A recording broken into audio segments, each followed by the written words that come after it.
watch people who forget the camera's still on. Those are the ones worth filming.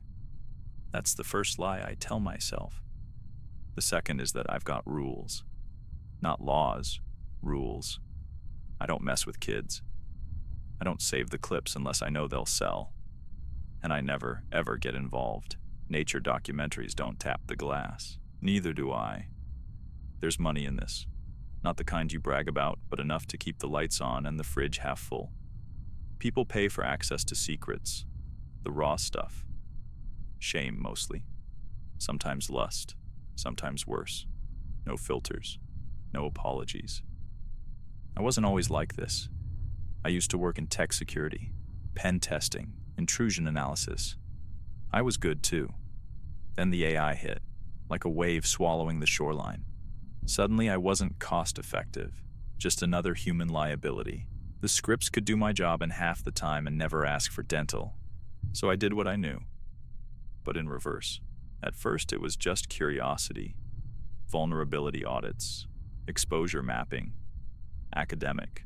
Then I found a guy picking his nose for 15 minutes while on a Zoom call, and another shaving her head in the dark, crying between every stroke.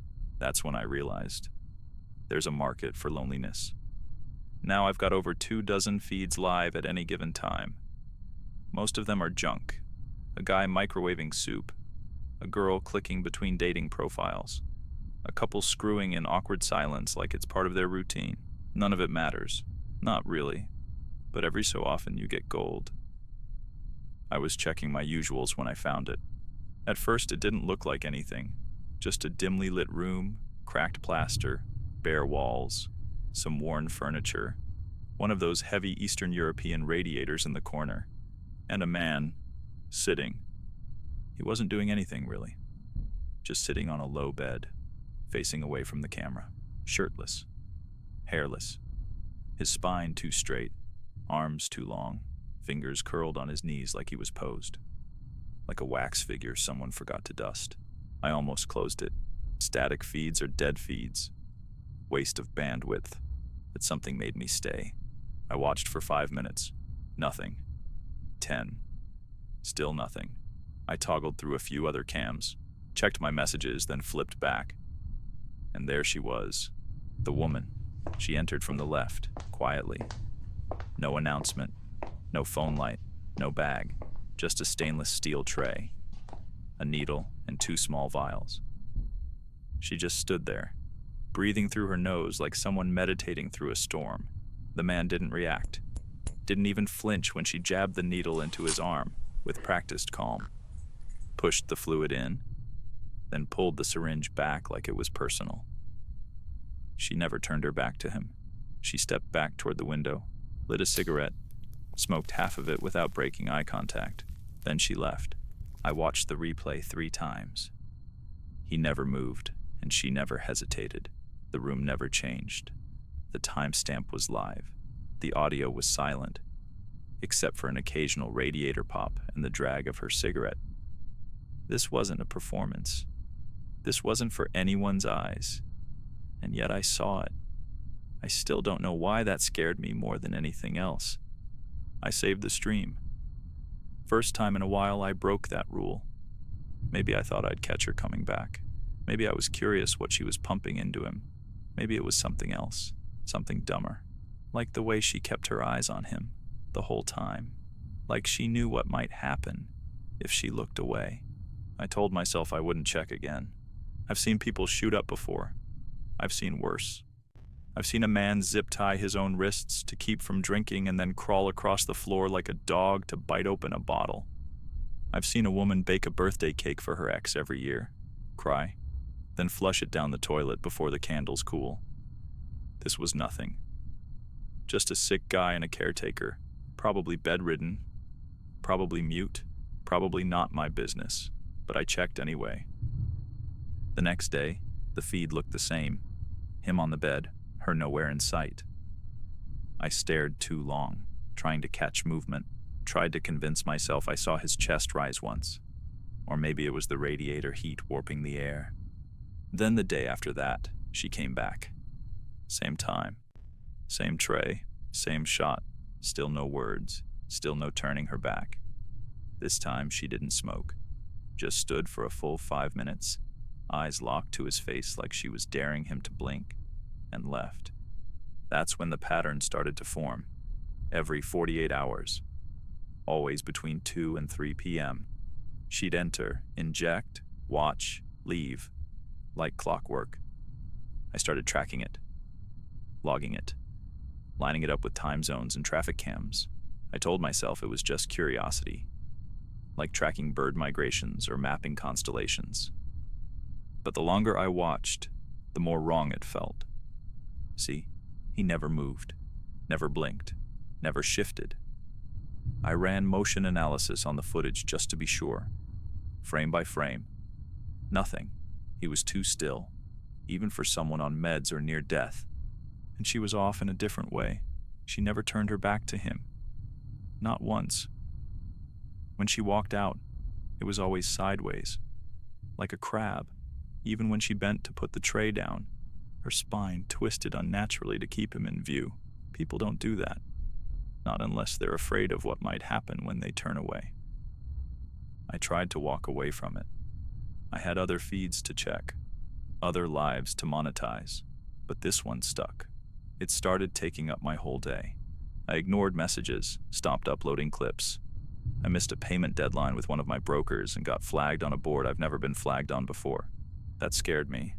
Not as much as the feed did, though. The worst part? No one else was watching. There's a kind of safety in numbers when you're doing something wrong. Like if 100 people walk past a body in the street, the guilt gets spread out evenly. I tried sharing the clip anonymously to a dark group I trust. No responses, not even trolls.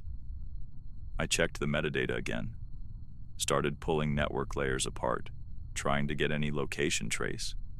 And that's when I got lucky, or stupid. Her IP pinged off a transit router I recognized. Local. Less than 30 kilometers from me. The feed had been bouncing through multiple hops, but somewhere in there, it bled a piece of truth. That's when the idea started to form. A stupid, violating, obsessive idea. I could find her. I didn't need names. Didn't need an address. I just needed a face. A pattern. I scrubbed security cams from pharmacies, combed through grocery store footage. She always carried the same beige coat with a ripped shoulder. Always wore gloves, even in April. I found her walking out of a 24-hour pharmacy, just off a side street, near a block of Soviet-era housing. I watched her through grainy footage as she crossed a street, carrying a small plastic bag and a cigarette between her teeth. She didn't look like a nurse, nor did she look like a cultist. She looked tired. I recorded her route and timed her walk. I packed a bag, took a burner phone, wore clothes I wouldn't wear again. I stood across the street the next time she passed and followed from a distance, phone held low, pretending to text. She never looked back. She didn't have to. Something about her posture said she already knew I was there.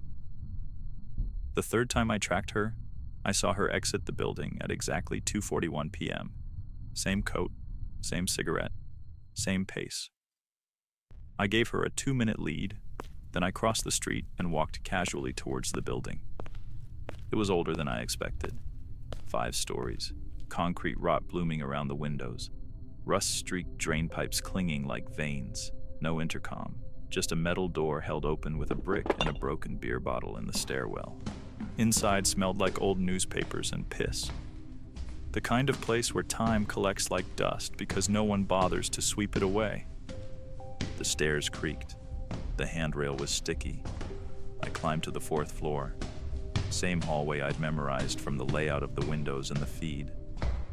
I didn't know what to expect. Maybe blood trails or candles, but it was just quiet. Depressingly, disturbingly quiet. The door looked like it had never been painted, just rubbed thin by years of people pressing their palms to it before knocking and thinking better of it. I knew it was the one. I pushed the handle, unlocked. The moment I stepped inside, the room swallowed me whole. I could smell something chemical, sour, and faintly sweet, like antiseptic left too long in heat. The floor creaked under my feet, and I paused, but nothing stirred inside. The room looked exactly like the feed, except worse. Without the lens to buffer it, it felt heavier, like walking into a memory someone else tried to bury. Bed in the corner, radiator, tray on the windowsill. A cigarette burned down to the filter, still stuck between the ridges, and the man, still there, seated and unmoving. He was skinnier up close, not malnourished, collapsed, like someone had sucked all the tension out of his body but left the scaffolding behind. His head tilted just slightly, like a puppet that hadn't been fully reset. I just stood there, watching him, waiting for something to twitch, to blink, to breathe. Nothing. There was a paper tacked above the desk, a crude outline of a human body, head and chest circled in red, arrows drawn from the eyes and spine. At the bottom, 2 words, Host 12. Beneath it sat a laptop. I told myself I'd be quick. Just a minute. Just long enough to verify the setup, make sure the webcam was real, that the stream really came from this room. No digging, no confrontation, no fingerprints. I only needed confirmation. I turned my back to him, took 2 steps toward the desk. That's when I heard it. A shift, like weight rolling across an old mattress. Subtle, but undeniable. I turned.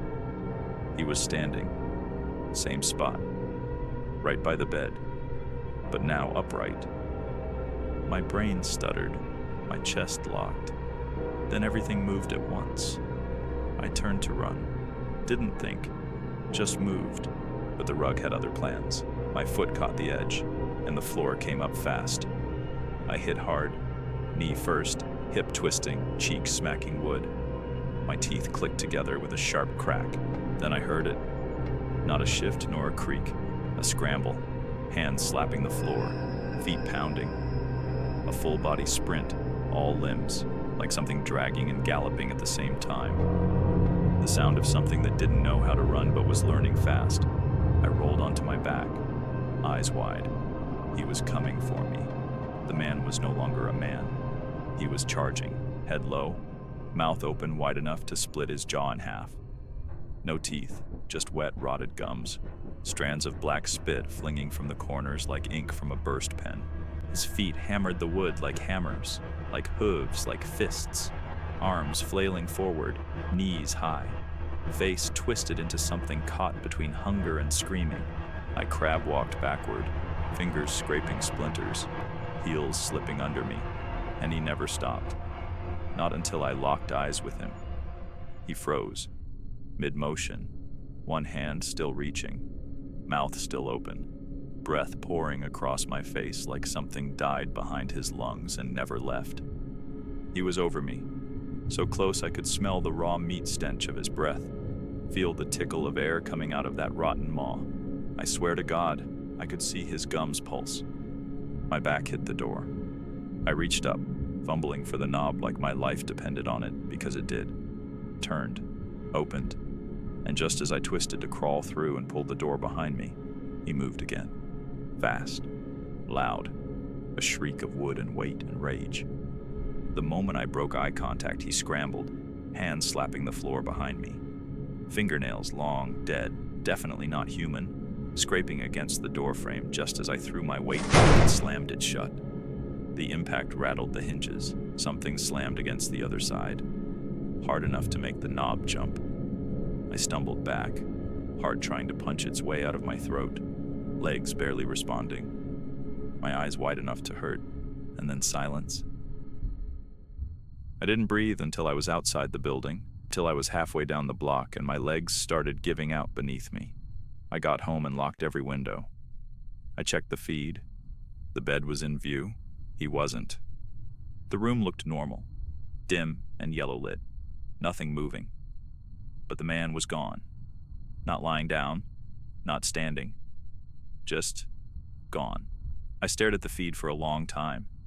Half of me wanted to delete everything, smash the drive, Pretend it never happened. The other half? The other half waited. 2 days later, she came back. She walked into frame like she always did, but slower. She paused, looked around. I could feel her confusion through the screen. She didn't reach for the tray, didn't sit, didn't light her cigarette. She just stood there, then walked over to the desk. She looked at the webcam, right at me. She picked up a pen, scribbled something on a scrap of paper, and held it up to the lens. 5:30 p.m. Rooftop. Come alone. I wasn't supposed to go. That's the last thing I told myself before I found my hand on the stairwell door, before I heard it groan shut behind me. The rooftop was empty, gray sky bleeding into rusted antennas and water tanks, wind pushing cigarette butts across cracked concrete. She wasn't there. No one was. Just me and the sound of my own breathing. I turned around to leave. That's when something hit the side of my head. Something sharp and fast and meant to break. The world folded like wet cardboard. My knees buckled. I saw sky, then tar, then nothing. I woke up in my bed, my room, my sheets, the sliver of ceiling I've stared at 1,000 times. Except I couldn't move. Not a twitch, not a blink, not even a breath I could call mine, watching through skin that wouldn't listen. Then I heard the click of the front door opening, soft steps across the floorboards.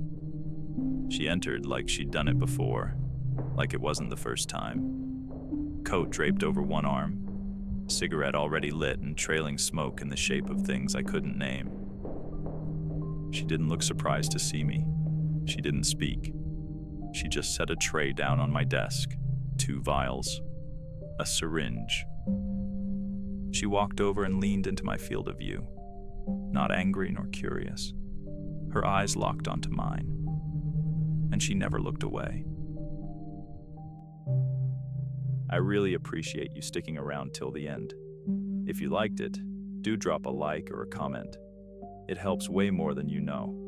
And if you're ready for more cosmic horror, the next story's waiting.